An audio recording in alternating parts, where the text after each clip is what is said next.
मन को जो गुरु ने वचन कहे हमेशा उसमें लगाए रखना चाहिए। चर्चा दो के बीच की नहीं होती, चर्चा किसी दो या उससे ज़्यादा के बीच में बैठने करने की नहीं होती। हम एकांत में भी जब जाते हैं तो अपने विचारों को गुरु के विचारों में जोड़ के या गुरु से सुने हुए जो वचन हैं उन वचनों को बार बार याद करके मन में और उनका जो सार है उसको निकाल के उसका लाभ को हासिल करना चाहिए।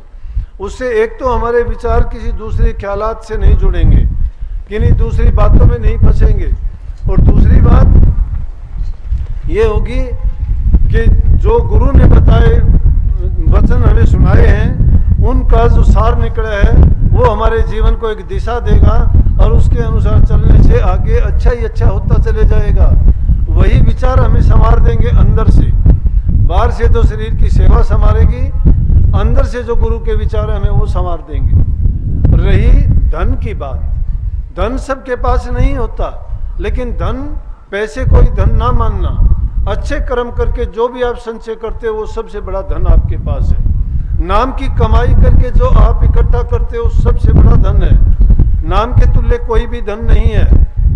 और वो नाम रूपी धन जिसका पास है, जिसके पास वो पूंजी है, वही पूंजी तो हम लेके आए हैं, उसी से वाणिज्य व्यापार करते हैं। ये जीवन एक हमारे पास व्यापार ही तो है, और उस व्यापार को करने के लिए हमारे पास जो पूंजी थी वो संसार रूपी पूंजी है, और उसी पूंजी को बढ़ाने के लिए हमने वो गुरु के व्यापार में लगा दी है, नाम के साथ जोड़ दी है। जब राम नाम के हम व्यापारी बन जाते हैं फिर कमी किस चीज़ की रहती है। इसलिए अपने मन को हमेशा जब इन तीन बातों का ख्याल करके और गुरु के वचन में जब सत्संग में जाते हैं, सत्संग में जब जाते हैं तो जरूरी नहीं है कि सबसे आगे बैठ के ही हमें लाभ मिलेगा। उसमें भी हमारी चतुराई झलकती है। नहीं, उसमें भी इंसान का त्याग होना चाहिए कि कोई नहीं, आप आगे बैठिए, मैं पीछे बैठता हूँ।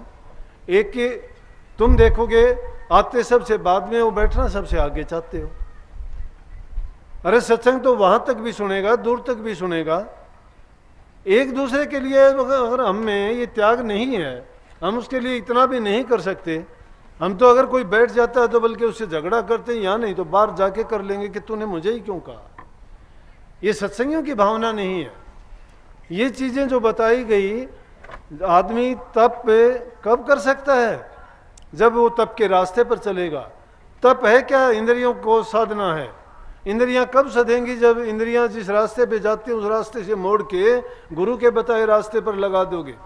अपने मन के कहे से तो हम जो काम करेंगे ना, तो वो कभी भी अच्छा नहीं हो सकता, क्योंकि उसमें हमें नुकसान उठाने की जरूरत है। हम अपने सिर्फ स्वार्थ की ही बात सोचते हैं, लेकिन गुरु ने जो हमारे लिए वचन दिए हैं, जो हमें बातें बताई हैं या जो उपदेश करते हैं, उनमें गुरु का हित नहीं होता।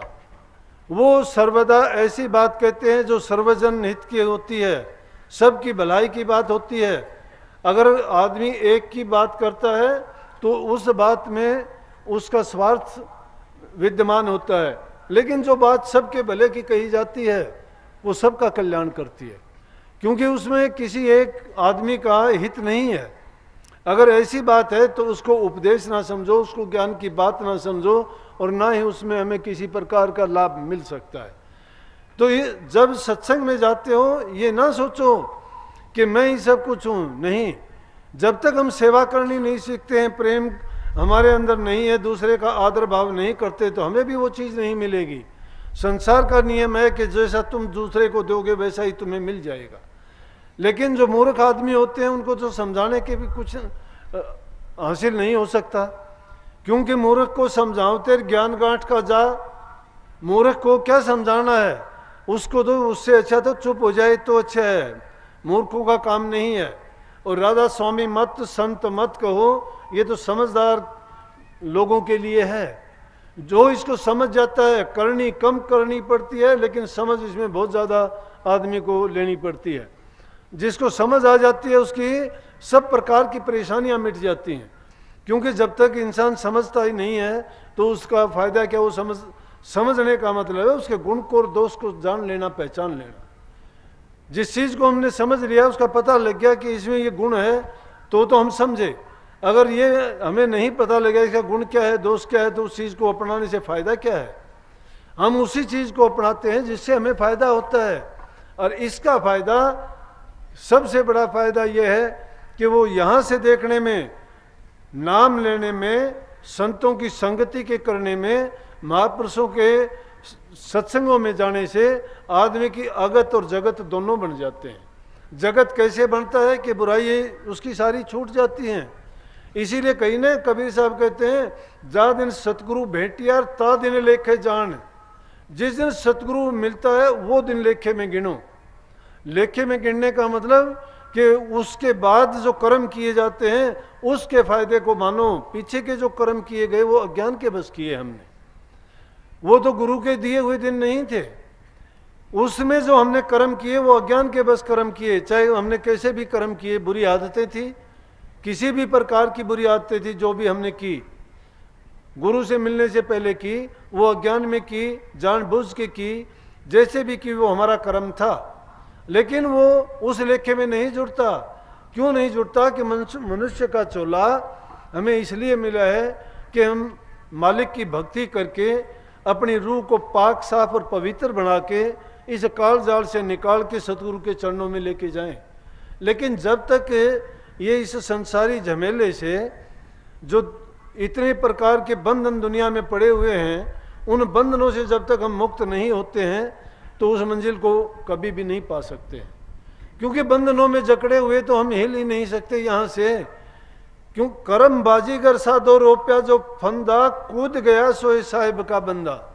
करम बाजीगर कहो, काल बाजीगर कहो, वो कैसा बाजीगर है?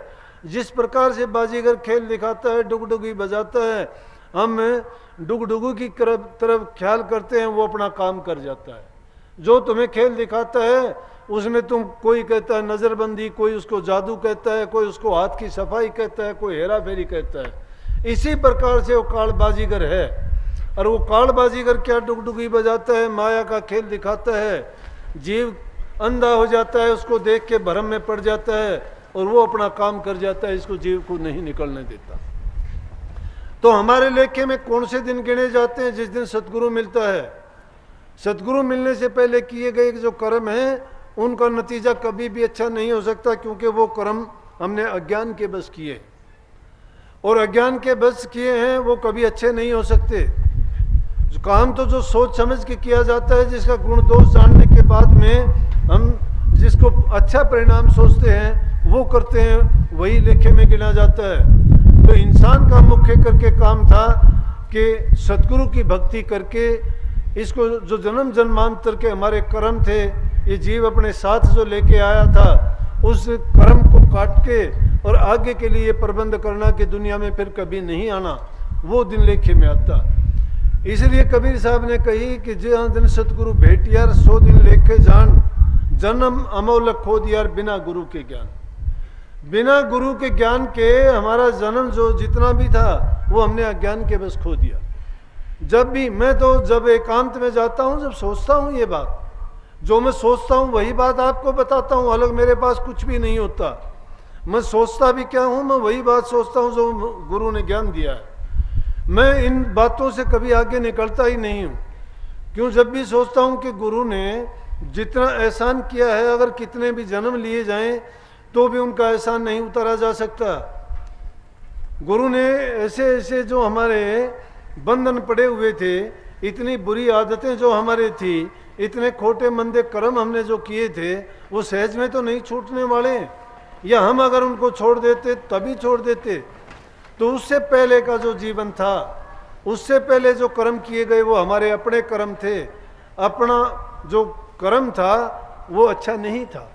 उसका तुलना कब हुई?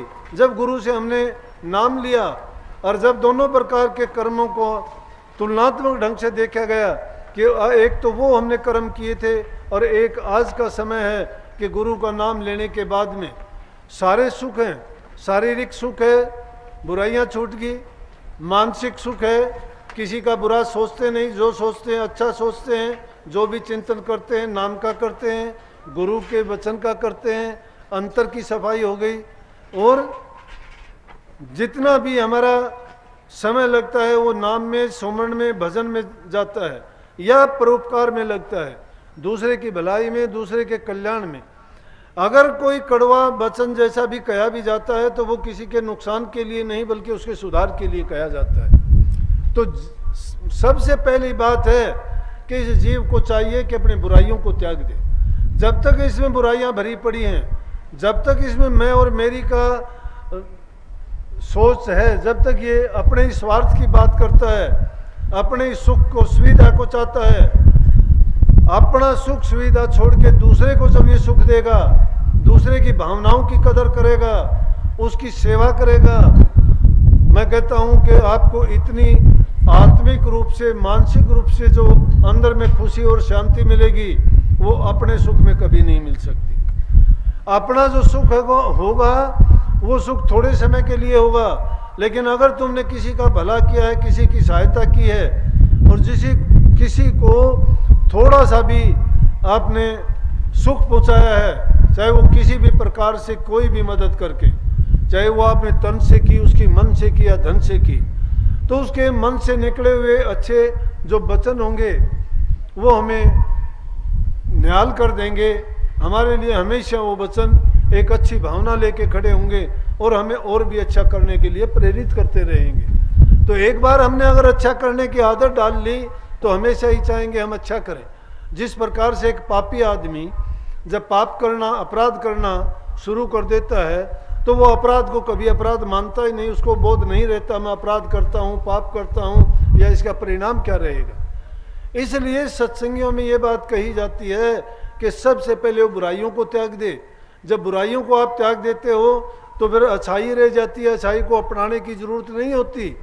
बुराइयों को निकालोगे, अच्छाई अपने आप अंदर में आती चली जाएंगी। अगर तुमने लालच को त्याग दिया है, अगर तुमने स्वार्थ को त्याग दिया है, बुरी भावनाओं को निकाल दिया है, अच्छी भावना आपके अंदर अपने आप आ गई, परोपकार की भावना अपने आप आती चली जाएगी, दूसरे का भला करोगे। इंसान तो जब अपने स्वार्थ और अपने लालच में आता है, जब दूसरे का नुकसान करता है।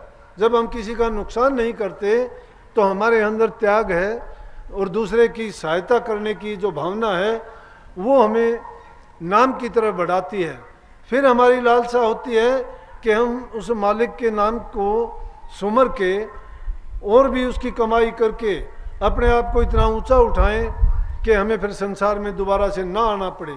और जब वो चीज़ हमारे अंदर आ जाती है तो सारी बुराइयां अपने आप निकलती चली जाती हैं।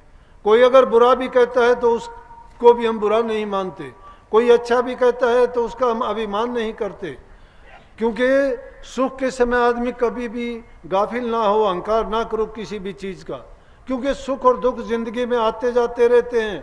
ज़्यादा सुख इंसान को मिल जाए तो उस आदमी को सोच लेना चाहिए कि अगर इतने सुख मिले हैं तो इसके पीछे पीछे दुख भी जरूर आएगा और उस दुख को भी अपनाने के लिए तैयार रहना चाहिए। लेकिन जिसके अंदर दुख भी ज़्यादा से ज़्यादा आ चुके हैं उसको ये चीज़ लेके घबराना भी नहीं चाहिए और अपने रास्ते से कभी नहीं भटकना चाहिए कि उसके लिए भी अच्छा टाइम आएगा, ज़रूर आएगा। जब किसी चीज़ की हद ख़त्म हो जाती है तो अच्छा वक्त आता भी है। तो लेकिन हमारे लिए सत्संगियों के लिए क्या है कि हम सुख के समय कभी गाफिल ना हों और दुख के समय कभी घबराएं नहीं। एक जैसा जब बर्ताव करते हैं, एक जैसे जब रहते हैं, दोनों चीज़ों को ये मानते हैं कि ज़िंदगी में आते जाते रहते हैं ये चीज़। वैसे तो कहने के लिए शास्त्रों में जो बात कही कि जन्म मृत्यु लाभ हानि यश अपयश ये हमारे हाथ में ही नहीं है, हाथ में नहीं है, ये दुनियादारी की चीज़ है, उनमें तो हमें दिखाई देता है। एक आदमी किसी का भला करता है, उसकी लोग बड़ाई करते हैं, उसका गुणगान गाया जाता है तो कहते हैं इसको यश मिला इस चीज़ का, लेकिन अपयश उसको मिलता है जो बुराई करता है। फिर ये तो बहाना नहीं बना सकते कि हमारे बस में नहीं है, बस में है। कर्म करने की जो आज़ादी दी गई है जीव को, ये आलस में पड़ के, लालच में पड़ के, स्वार्थ में पड़ के, ये इंद्रिय भोग में और सुख सुविधा के लिए कह देता है, उस नाम को याद नहीं करता। कहता है कि हमारा काम थोड़ा है ये। लोग हंसते हैं इस चीज़ के लिए जिनको थोड़ा सुख है, कहेंगे क्या सत्संग, क्या नाम, क्या होता है ये। उनको नहीं पता इस चीज़ का क्या आनंद है, क्या महत्व। अरे नाम है, गुरु है, सत्संग है, ये नेक चलनी करवाता है, अच्छे रास्ते पे चलाता है। ये नहीं कहता कि किसी को कि वो घर को त्याग दे या अपने काम करने को छोड़ दे या घर परिवार के जितने नाते संबंध हैं उनको तोड़ दे। नहीं, इस दुनिया में रहते हुए ही संत मत ऐसी चीज है। स्वामी जी महाराज ने इस युग में इतनी साधारण करके संसारी जीवों के लिए, गृहस्थियों के लिए ये नाम प्रकट इसीलिए किया कि वो गृहस्थ में रहते हुए किसी प्रकार की रुकावट नहीं, कैसी भी हालत में हो, चाहे आप घर में हो, घर में बैठे बैठे, इसीलिए कही ना घर बैठे बनो फकीर मन मार सूरत न डांटो। घर बैठे ही फकीरी जीवन जी सकते हो। फकीरी जीवन तो मन से होगा, अपने कर्म से होगा। कर्म पवित्र करते चलो, मन में बुरी भावना ना लाओ, किसी की बुराई ना करो, अच्छे रास्ते पे चलो, सच्चाई का दामन पकड़ो। और ये पाप कर्म जो आज दुनिया में है, भ्रूण हत्या जैसा पाप कर्म करके हम चाहते हैं कि हम सुखी हो जाएंगे। दुष्ट से दुष्ट आदमी भी इस पाप को नहीं करना चाहेगा, लेकिन हम करते हैं। क्यों करते हैं? अज्ञान के बस करते हैं। जो ये समझ जाएगा कि जो जीव कीड़ी में है वही जीव हम में भी है, जो जीव हाथी में है वही सब में है, फिर तो हमने सत्य को पहचाना नहीं। सत्य को जब पहचान लेंगे तो हम सब में वही रूप देखेंगे, और वही रूप जब सब में दिखाई देने लग जाएगा तब समझो कि हमें वो ज्ञान प्राप्त हुआ है, नाम हमें मिला है। अब नाम लेने से क्या पार थोड़े हो जाते हो? नाम तो सभी ले लेते हैं देखा देखी, लेकिन वो नाम लेके करते क्या हैं? उनकी बुराइयां तो निकलती नहीं हैं। उनके हालात देखोगे तो ऐसे हैं कि पापियों के भी नहीं, दुष्टों के भी नहीं, नीच कर्मों में उनकी वही वृत्ति लगी हुई है, वही उनमें निंदा, चुगली, चोरी, झूठ, कपट, बेईमानी, ठगी, ये बात है। ये तो निषेध्य चीज है। किसी भी संत ने नहीं कहा, किसी भी धर्म में ये नहीं है कि उबरे कर्म करते जाएं फिर भी नाम को जपते जाएं, नाम उनका कल्याण कर देगा। नहीं हो सकता ऐसा। अगर नाम को जपना है तो पहले बुराइयों से निकलना ही पड़ेगा। पहली सीढ़ी है ये। बुराइयों को जो नहीं त्यागता, ये चीज दोनों साथ साथ नहीं चल सकती।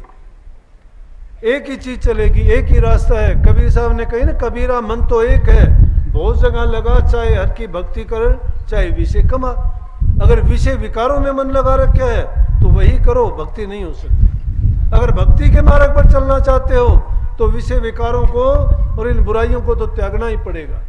जब ये त्याग देते हो, साथ साथ तीन चीज जो बताई है कि सुमन करो, ध्यान करो और भजन, तीनों चीज एक साथ कर सकते हैं।